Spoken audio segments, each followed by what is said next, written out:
Hi, this is Russ Anderson. SynthEyes 1806 features new algorithms and controls that solve shots faster than ever before, saving you time and making much longer shots now feasible to solve in one piece. These techniques complement existing methods and tutorials for solving shots in pieces and splicing them back together. We're going to be looking at solving a 17,700 frame 360 VR shot. The same techniques are equally applicable to regular shots as well. We're going to go to the features panel for starters, and especially because this is a 360 VR shot, we want to increase the number of trackers per frame. We might do the same thing on a regular shot as well, but maybe not quite as high. With that done, we'll run back and we're just going to start up the auto tracker. And generally, very long shots like this are going to be auto-tracked just because it would take too long to generate a sufficient number of supervised trackers that extend through a long enough portion of the shot. The shot is from a Ricoh Theta S, so it's a HD resolution shot. The HD shot does take less time to track than a 4K shot, for example. But the shot's resolution doesn't affect the solve time at all. And really, we're going to be talking about how to improve the solve time in the rest of the tutorial. Now, we do want to have lots of RAM on our machine. This is a 64 gig iMac Pro. We need that RAM not only for the images themselves, but also for tracking data, and also because the solve itself takes a lot of storage when it's happening. So you'll see that we only get part of the shot into RAM, and right now the auto tracker is working its way through the entire shot. One thing that people frequently get wrong is that the RAM cache is storing decoded images that are ready to be displayed, tracked, whatever. So if you have like a 4 gig movie file, it's not going to fit into RAM just because you have more than 4 gigabytes on the machine. Instead, you got to look at what the total size of the decoded images turns out to be. And that's going to be much, much more. And for handling long, high-resolution shots, you say something in the 32 gigabyte and up range is probably appropriate. One other little piece of philosophy while we wait for this to go. For the solve, the objective is to get a good solution as soon as possible. To do that, we want to get you, the artist, involved as soon as the solver encounters a problem so that you can fix it and then resume the solve rather than having the solver waste hours generating a junk solution where you then still have to do a bunch of fix-up work and then restart from the beginning. So the idea of getting the solver to stop as soon as possible is something that's been worked on in SynthEyes 1806. SynthEyes is an artist-driven tool. We do want to take advantage of you and your skills to be able to do as good of a job as possible. So at this point, we'll just wait for the auto track to complete.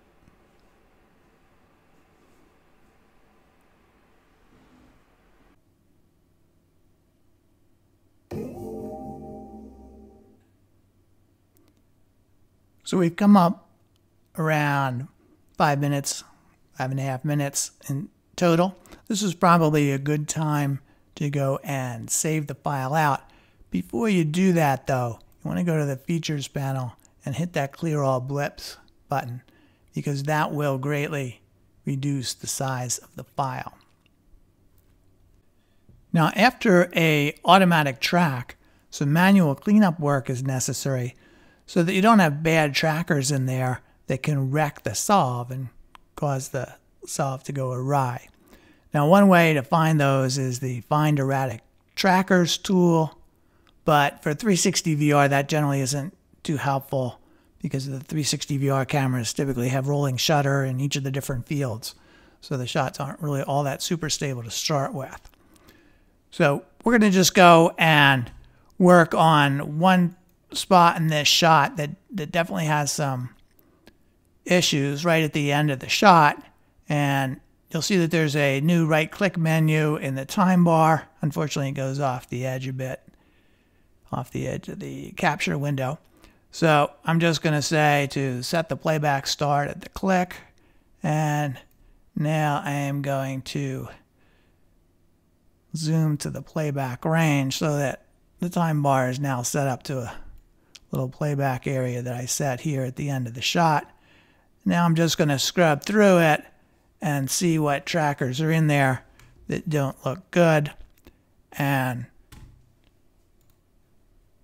we'll go to the trackers panel and we'll just turn on tracker deletion mode. The one thing that was lurking around in here, you can see there's a tracker right there on the head. Now I scrub through the latter part, and I'll just scrub through a little bit and take out some trackers. I'm just clicking on them. Basically anything that's on me that could be moving around is going to be a hazard.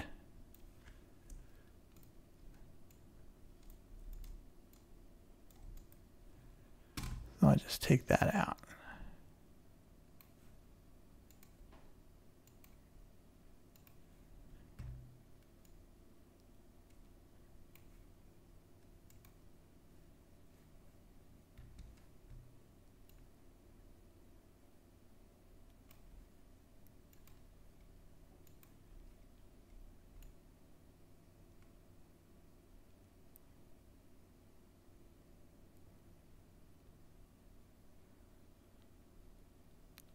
This is just some typical sort of cleanup work, and there are other problems throughout the shot of the same general kind. These beta cameras have these highlights, and sometimes those can get tracked, and sometimes you can get somebody on a tracker on the camera person. So things like that just, should be taken out if at all possible. The thing is, though, that it's unlikely that you're going to always be able to succeed 100%. So you're going to wind up with problem areas, and that's where we want to get the solver to stop so we can look and see what's going on and fix it. So now let's take a look at the solver and the new features there. And there's now a More button up here that brings up the Advanced Solver Settings window. You see there's really a whole bunch of stuff on it, some of which is primarily technical. Some of the things are more relevant on a larger fraction of the shots. To understand really what these controls are doing, let's just start up the solver and take a look at some of its output to be able to understand what's happening.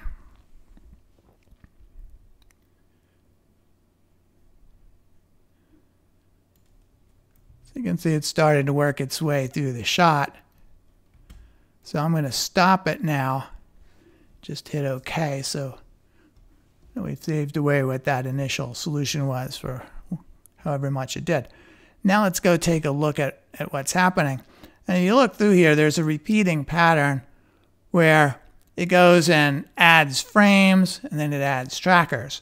And at any given point in time, the solution consists of a bunch of frames where SynthEyes has an initial reasonable estimate for where the camera was, and it has a bunch of trackers, and it thinks it knows what the trackers were doing. And all the other frames and all the other trackers haven't been solved at all yet. As it works its way through the shot, it keeps on adding more frames, it keeps on adding more trackers. And each time it does that, then it goes and does a bunch of optimization that updates everything that it already knows to account for the new data, the new trackers or the new frames that it added. And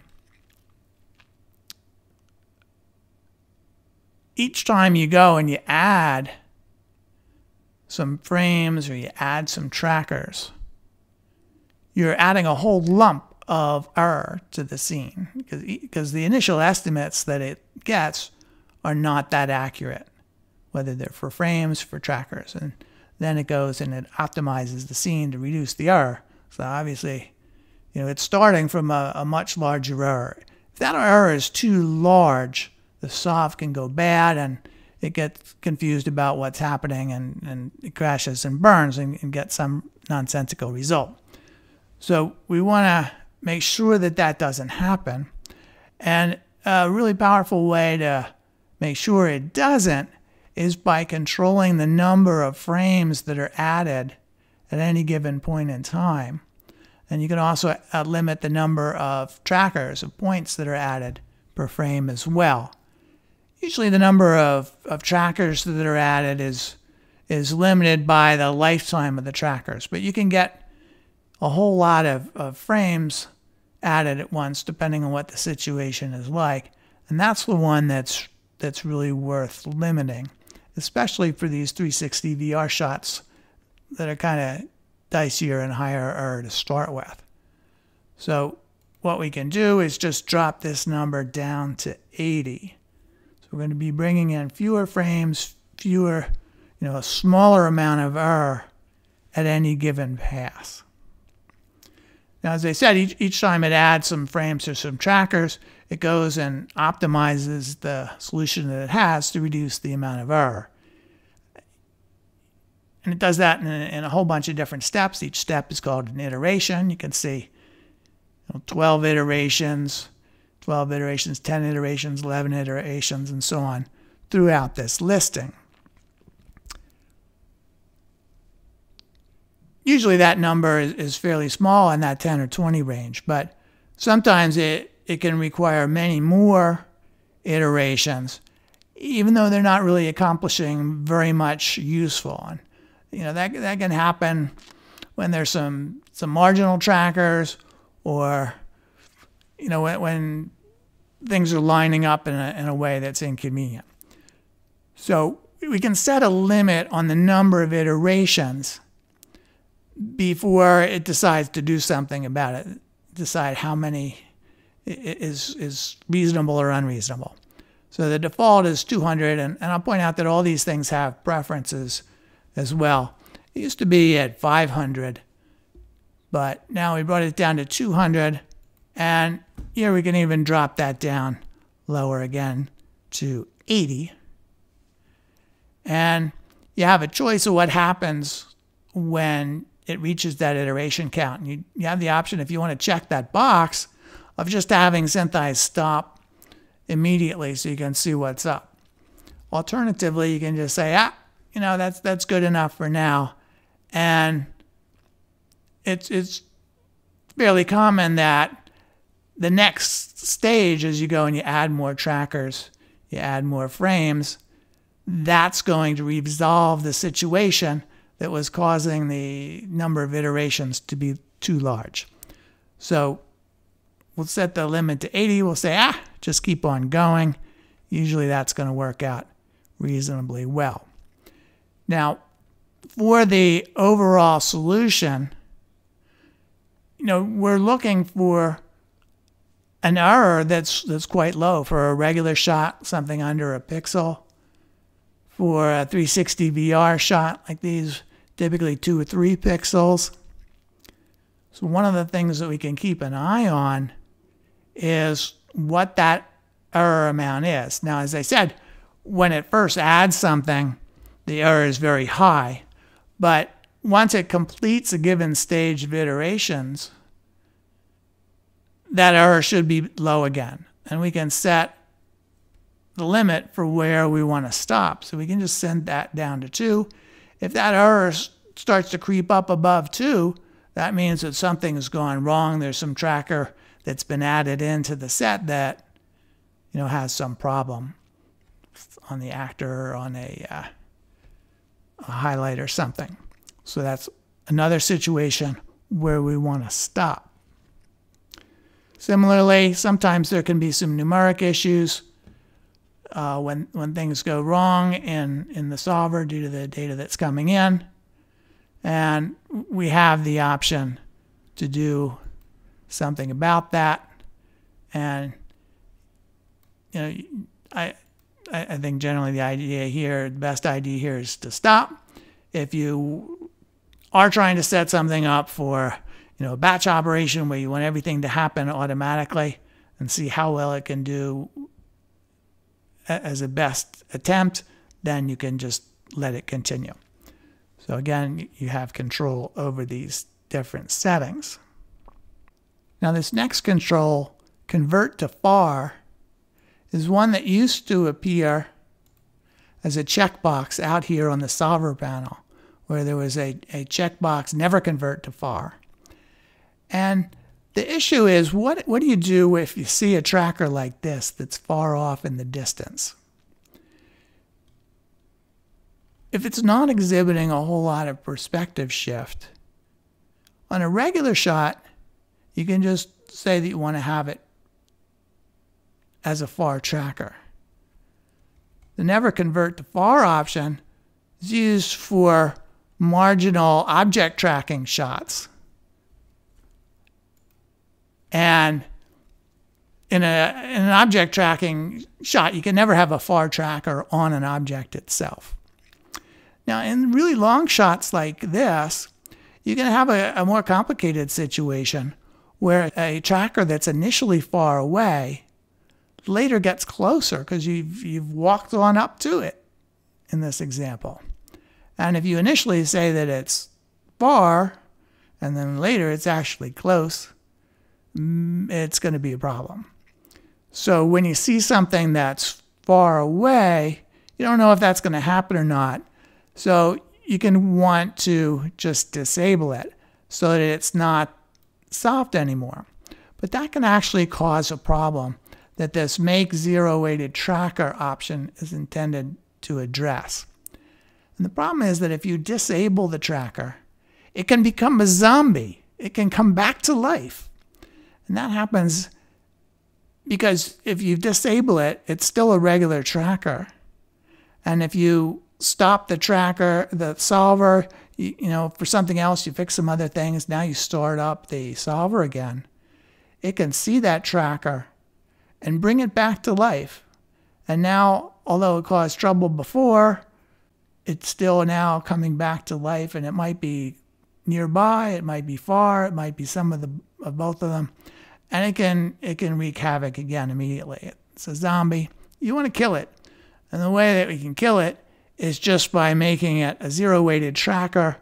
And that says, we don't want to include it in the solve at all. We'll figure out where it is after the solve is complete. And we can decide what to do about it at that time. So I'll bet you didn't think you were going to be hearing about zombie trackers today, but there you have it, my favorite terminology. So at this point, we're ready to go and resume the solving process again.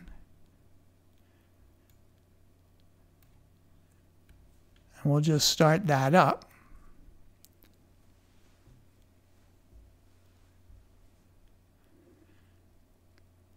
And it's just going to keep on going here. So we're going to step away while it does that. You'll notice there's a little timer down at the bottom. We're going to jump into hyperdrive here and in a couple other spots in the video in order to move things along quicker.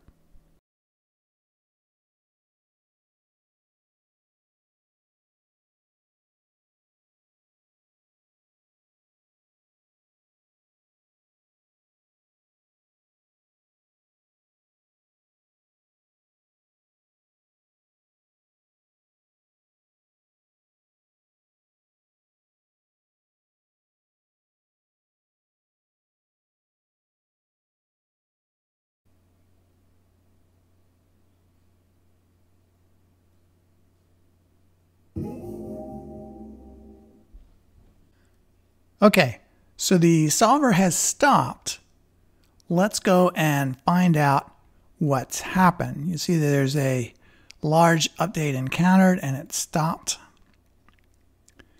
Now listed over here at the end of the solver output window, you can see what the last frames that were added to the solution are right around 10,000 frames.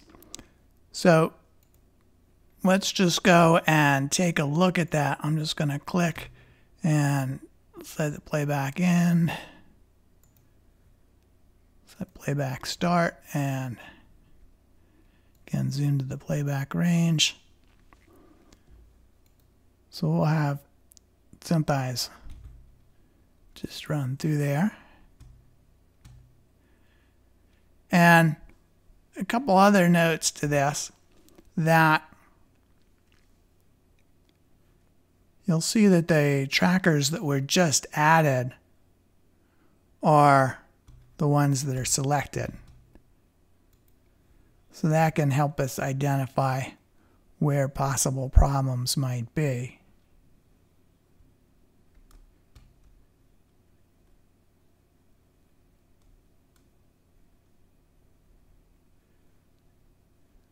Now you'll see that the solve at the end there gives you kind of that clump of trackers there. That's where the solve is stopped.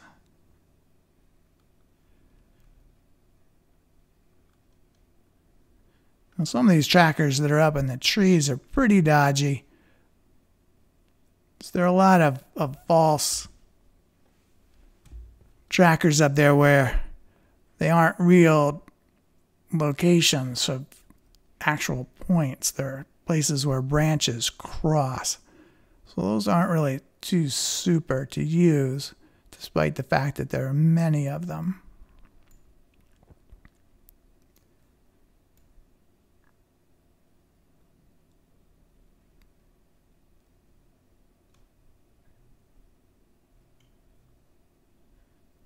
And there are a bunch of trackers over here with some fairly high errors.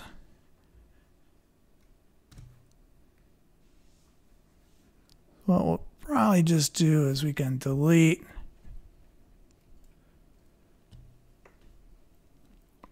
some of them that look like they might be an issue.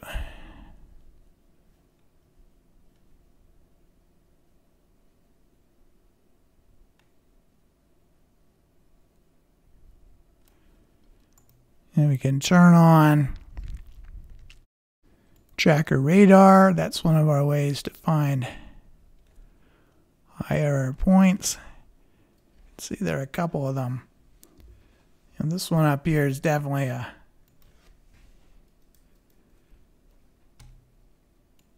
spot where the branches are crossing. Now you have to be a little careful just because some of these errors, get to be large just because the tracker is, or the solve is getting to have a problem right at the end,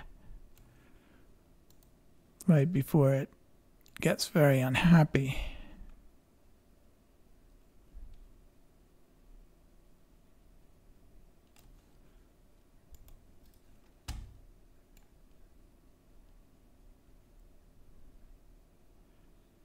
See some of these jumping along and around in the tree branches there.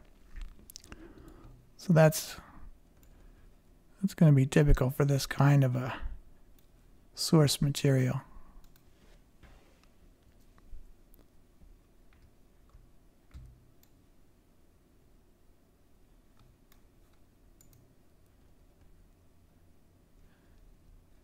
Notice that I've got the show 3D points only if visible turned on. If you turn that off, you'll see a whole lot of other things from earlier in the shot, which can get confusing. So we just keep it ratcheted down. So we've deleted a couple of trackers here. We might have gotten the right one, we might not have. Typically it is going to be one or two that are really the problems. So we're at a position where we could just simply restart the solve altogether, or just resume the solve as it is. But instead, the thing that's better to do is to do the unsolved frame script. And what this does is actually tell SynthEyes to forget a bunch of the frames that it's already solved, and also the trackers that have been solved based on those frames as well. So it's actually going to go and unsolve both trackers and frames.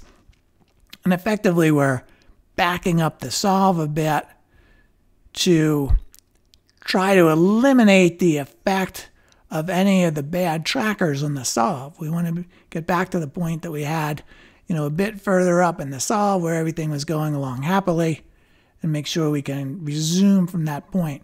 So we'll just take out a bunch of that earlier stuff, and then we're going to do our refine from this point.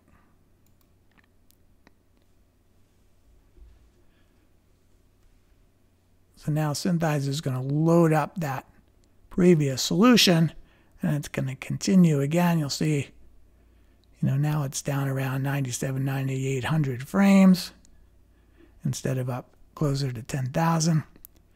And it's going to resume from that point. And what we're going to be looking for is for the solve to continue past the part where it failed previously, so it can then chunk on through the rest of the solve, or until some other bad thing might occur. So, the more tracker cleanup you can do at the beginning, the better you do there, the fewer times it's going to start. And you're going to have to go and putz around and try and figure out what the problem was, back up the solve a little bit, and then restart. So there's definitely an advantage to getting your cleanup done up front if you can. But, the reality is that in complex long shots, some things are going to slip through. And you're going to need to do this sort of process. So there are actually a whole bunch of different things that you can do that are listed in the section on solving long shots in the manual that you can use to try and help find out what there might be wrong at any given situation. And sometimes I've noticed in spots where the camera might have moved a bit and there's a whole bunch of motion blur or rolling shutter, one of the things to do is simply just reduce even further the number of frames that are being added per pass, and just kind of work your way through that one particular section a little slower. And then once it gets past, you might be able to continue and run that number back up. Here we got it at 80, so we might have just run it down to 20 or 30 or something and tried to go through that section of the shot again. But it looks like we're back off and running now, so we'll just wait and see how it goes from here.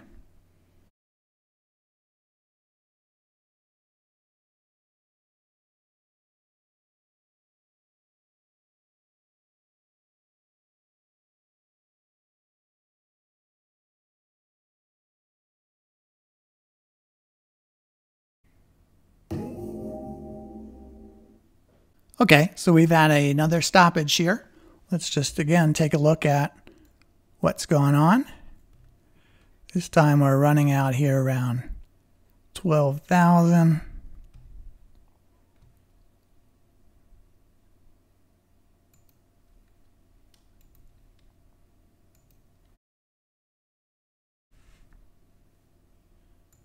So let's go take a look at that. I'm just running through these menu options. Sorry that they don't show up in the capture window here.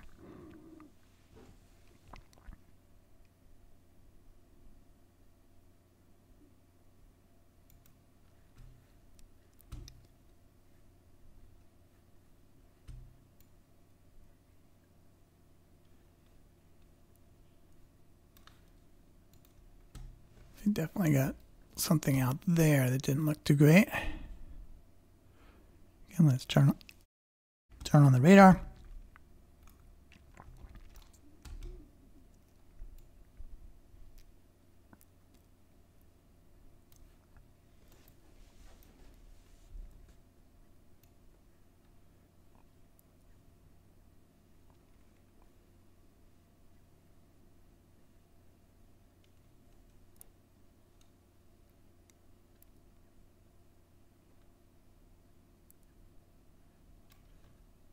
sometimes these ones that are way off in the distance can be an issue also.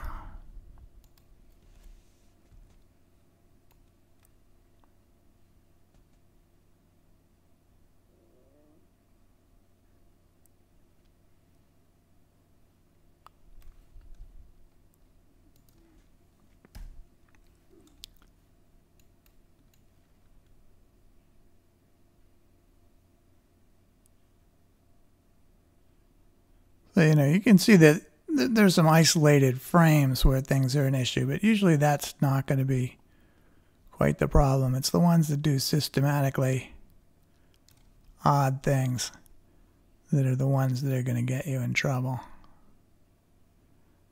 This spot looked like there was a frame jumping from one spot to another, but it was actually just two different trackers. So we'll just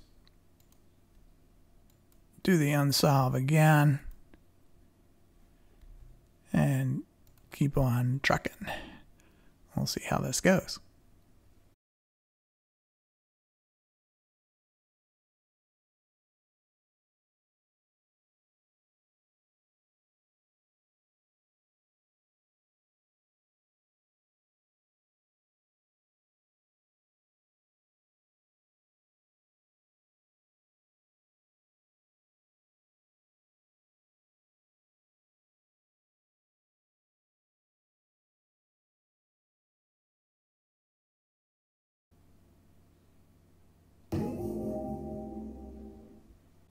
Okay, we're almost here at the end. Looks like we do have another stop, so let's just see what we've got. We're out at 1750. 17,352.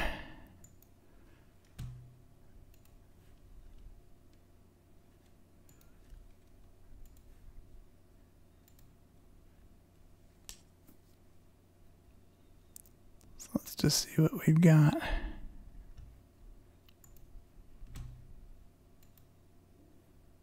Oops, that wasn't good. Got those backwards.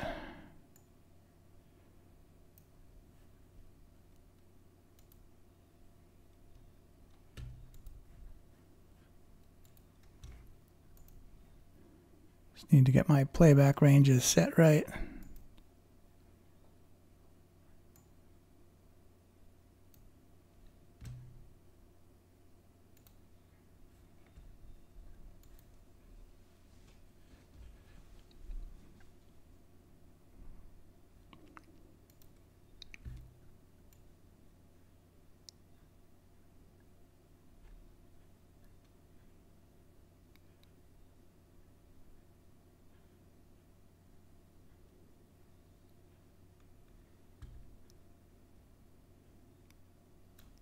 This one here looks like a problem.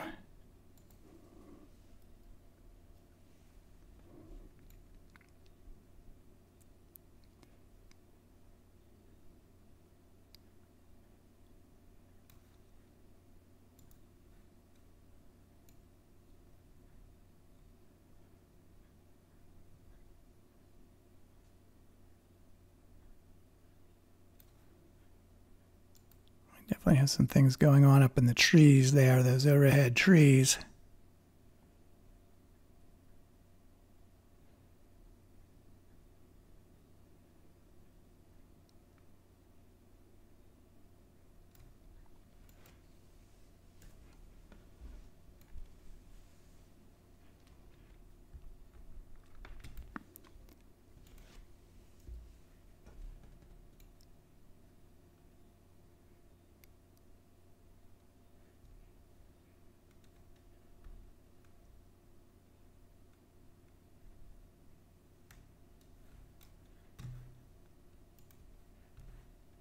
Let's just also drop down the number of frames here a bit, just to make sure. Since definitely the camera starts flying around a bit at the end. And we'll back up a little bit again.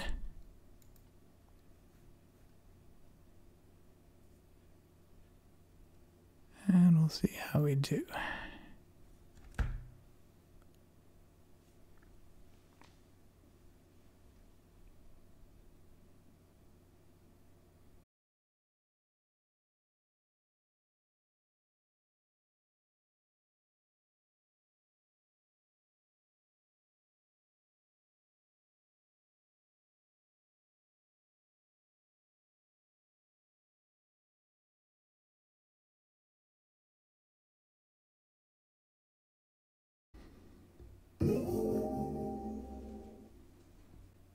And so there we have it. It's finally run through and completed the solve. See, the number of frames is down to 0. You know, there are still a variety of trackers that were not solved and that you can go back and take a look at to see whether they can be made to be regular trackers again, or you can just leave them as is, depending on what you need to do. You can turn them back to regular trackers by turning off ZWT on the trackers panel. And generally, you're going to want to go and look through the entire length of the shot for bad trackers and the corresponding sections of the path that may be affected by them, just to reduce glitches. I think there's one, you know, out here, and you know, this is why I said initially that, you know, you can have trackers go wrong, whether it sends the solver off course or not. You don't know. It depends on how it happens to hit that particular tracker. Here you can see that there's one that's on the camera itself, or the shadow of the camera on the ground. So that was one that the tracker managed to successfully ignore. Some of them might still be there and have created a glitch in the path. You know, you can see the path up there.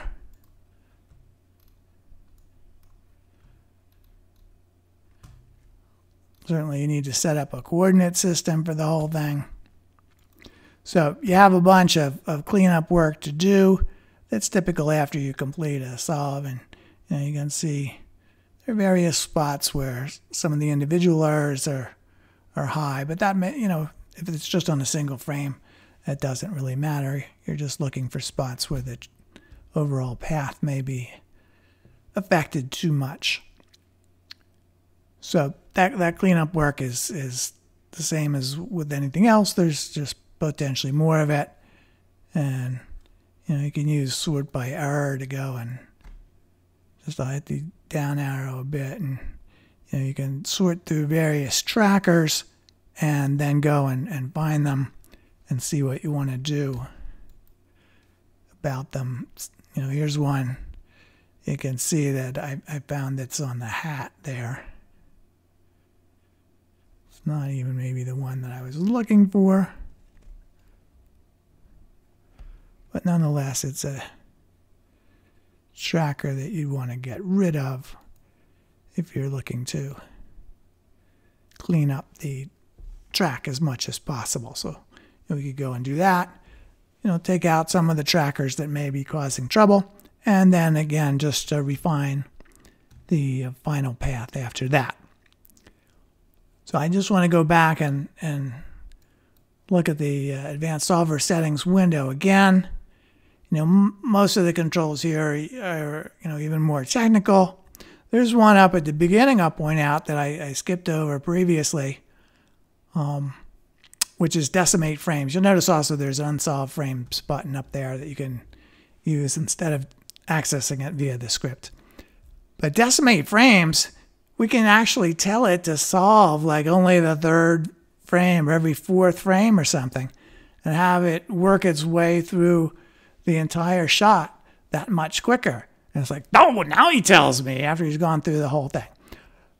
Depending on what you want to do, that can be a good option. It might be that you only really need, depending on what you're doing, a reduced version of what happened if there's not a whole lot of rapid motion in the shot. If it's a camera platform is fairly stable, that might be something that's reasonable to use for stabilization if the platform is reasonably stable to start with. So you can go and solve, use the decimate control to solve just that every third or fourth or whatever frame throughout the shot, and then you can go back, drop that control back down to 1, do refine again, and have it go and pick up all the rest of the frames. That'll, take quite a while to do, but it'll tend to be fairly robust just because it's working from the similar solutions right nearby. I'll point out when you are using that decimate frame setting, you have to think a little about how long your trackers are alive. If a tracker has a life of 18 frames and you have it decimating by 3, that means that it's really only contributing 6 frames worth of data to the solve. If you've got, if you're decimating by an even higher number, you're going to wind up that the trackers aren't really supplying very much information. So you need to make sure that the tracker lifetime is fairly large compared to the decimate frames value. The good thing is that even though a tracker is contributing fewer actual frames due to the decimation, it's still giving you the overall perspective shift. The frames aren't all bunched together at the beginning, they're all the way spread throughout it, every third or fourth frame, whatever. So it's still contributing all the information about the perspective shift over the length of that tracker. So that does tend to make the solve pretty robust. During one of the practice runs for this tutorial, SynthEyes was able to resume solving and run through the entire rest of the shot without stopping. That took about an hour and a half straight to do it. So it is kind of cool to see, and each run is going to be different, and it's going to depend on exactly the details of how all the different processors happen to work together and how, exactly when they hit the different trackers that do have some problematic data. So each run will be different. That's what I've got for this, I think, at this point. I hope you've learned a lot. I hope you're able to take advantage of these controls and solve some crazy long shots. SynthEyes 1806 really does run incredibly much faster. The order of magnitude of the solving process has changed in this version, so you can really do some pretty crazy things, and I'm looking forward to seeing what they are. Thanks a lot for watching.